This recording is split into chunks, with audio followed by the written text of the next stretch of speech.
Ladies and gentlemen, welcome to the D.R.O Show! Welcome everybody to another episode of the D.R.O Show Podcast 2022. I'm your host, D.R.O, and welcome back everybody. I've been crazy busy doing quite a few other things, but you know I gotta make time to air out my perspectives and my views about everything going on in the news and in the culture. So we're gonna start at the top. We got a couple of things to talk about today. First, we're gonna talk about new music.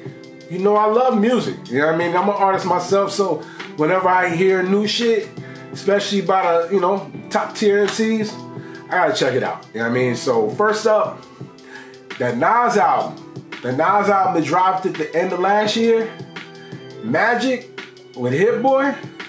Let me be the first to say, these dudes are on a run. Him and Hitboy, literally 3 albums in a row, back to back to back, all bangers, top to bottom, no fillers. I remember when people used to say, man, Nas's beat selection is trash. He'll never get any good beats, blah, blah, blah. Hey, yo, for real? That boy Nas has been getting some beats from Hitboy that have really, really changed that narrative.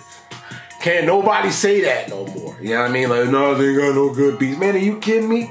Hitboy is, man, he's lacing them, man. That Magic project, top to bottom, Moves for the Children, MEEK, Joe Black, Speechless. There's quite a few bangers on there. You know what I mean? I really didn't hear anything I didn't like. I don't remember all of the song titles, but it flowed very, very well. Nas is, he's been one of my favorite MCs for a long time, but he's really, really reiterating how you can be in this industry and evolve and age gracefully. You know what I mean? Because he's been aging, and yet the music, he's still keeping up with the current times, but he hasn't switched his formula at all. He's still doing pretty much the same thing that he was doing, and he's very consistent with it. As you can see with these last 3 projects, man,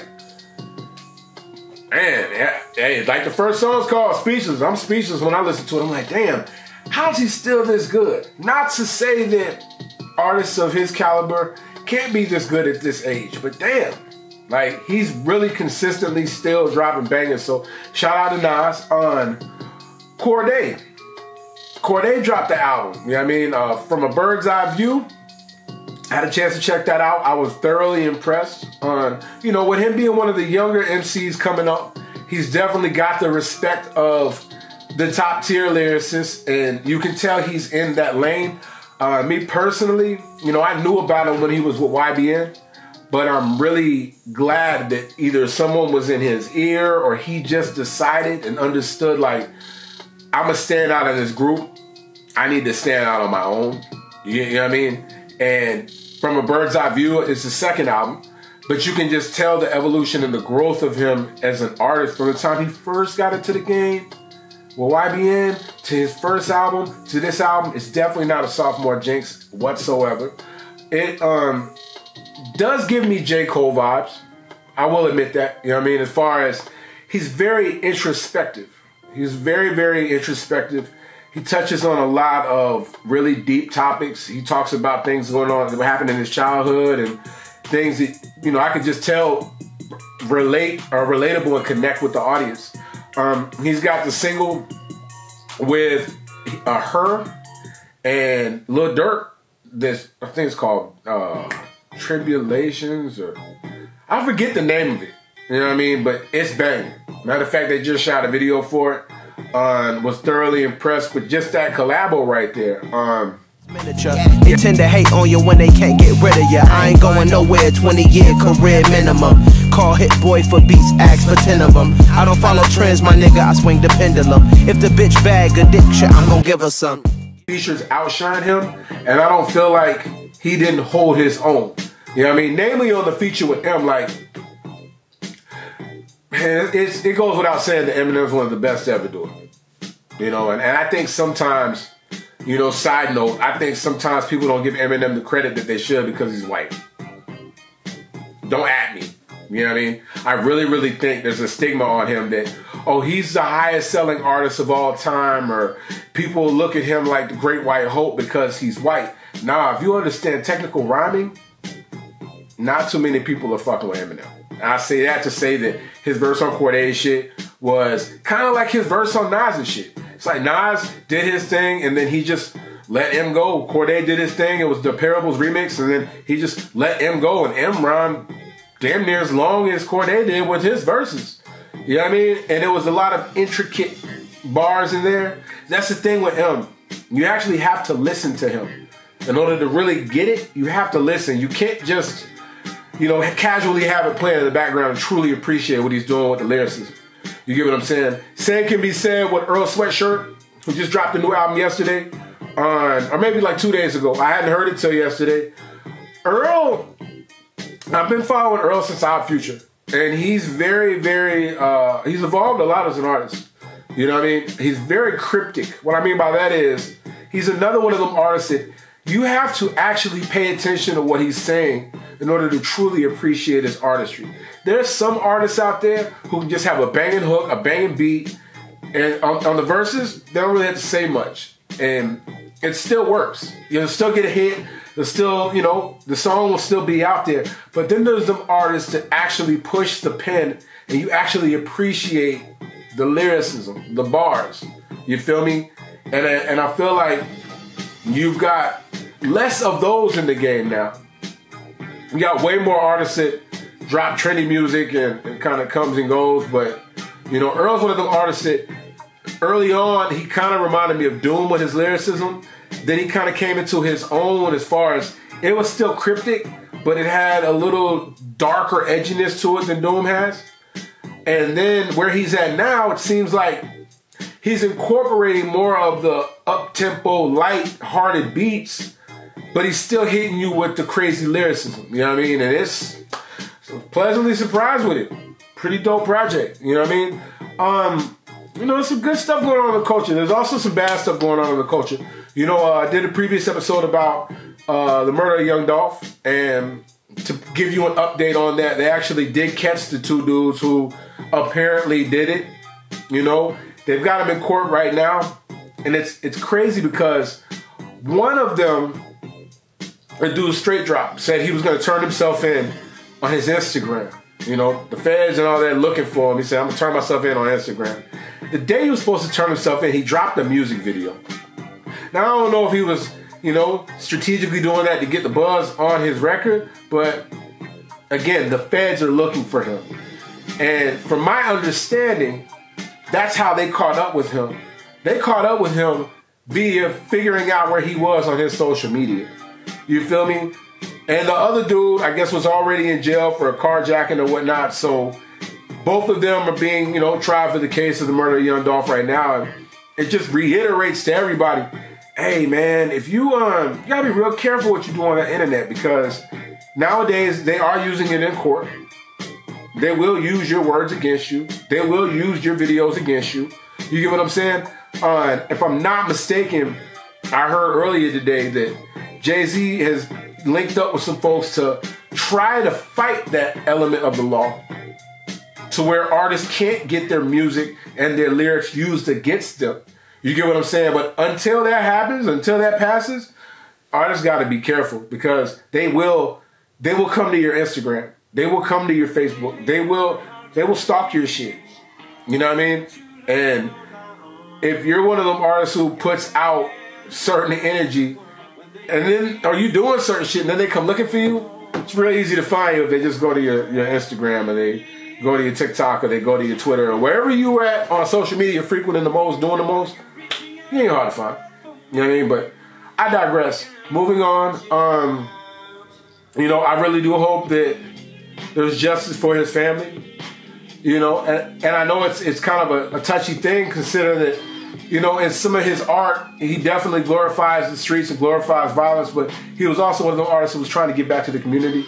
And it's very unfortunate that happened, you know, but it's really just how the game goes. We've lost a lot of artists in the past couple of years.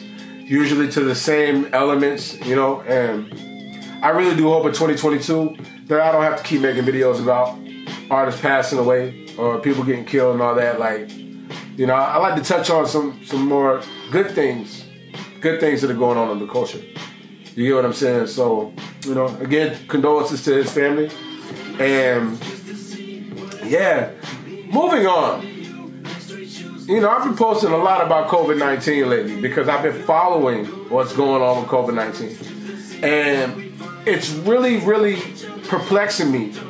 I have to say this on camera, all right? Because I've been saying it in my little statuses, but how is it that I literally got tested about 12, 15 times before actually catching COVID, and I've caught COVID twice since getting both of the vaccines? How is that even possible? You know what I mean? It really makes me think, like, is there something in the vaccines that makes us more susceptible to actually catch the virus? Because when I didn't have the vaccine, I didn't catch the virus. And I was a little bit everywhere. I was traveling. I was going places. You know what I'm saying? I was definitely protecting myself, but it just seems to me like, how is it all of a sudden, after the fact, I end up catching it? Twice. You get what I'm saying? And, you know, the first time I got it, I think it was the Delta, but it didn't hit me like the second time I got it. The second time I got it, I didn't want to get out of bed. I didn't have no appetite. My throat was dry. I was, you know what I'm saying, coughing, sneezing. It was like the flu times 2 to the extreme. All of the things that they describe when you watch the news about it, it was on that level, you know what I mean? And again, I don't know. I don't know. It's hard for me to say, like, why are we more susceptible to catch it after the vaccine when they're encouraging everybody to get the vaccine? I don't understand. I really don't. You know what I mean? But if you out there right now and you watching this, just be aware. Hey man, if you ain't got your vaccine, get your vaccine, but just know there's no guarantees. We're going to be living with COVID-19 for a while. It ain't going nowhere. You know what I mean? So protect yourself the best that you can. People are still catching it. People are still spreading it. People are still dying from it. Protect yourself and protect your family. But just know the vaccines and the boosters are only going to do so much. You know what I mean? So try not to get too frustrated or irritated. Live your life. You know what I mean? We did go through a period right before the holidays where everybody was traveling. People wanted to go here, go there, which is understandable because everybody couldn't go anywhere the Christmas or the New Year's before.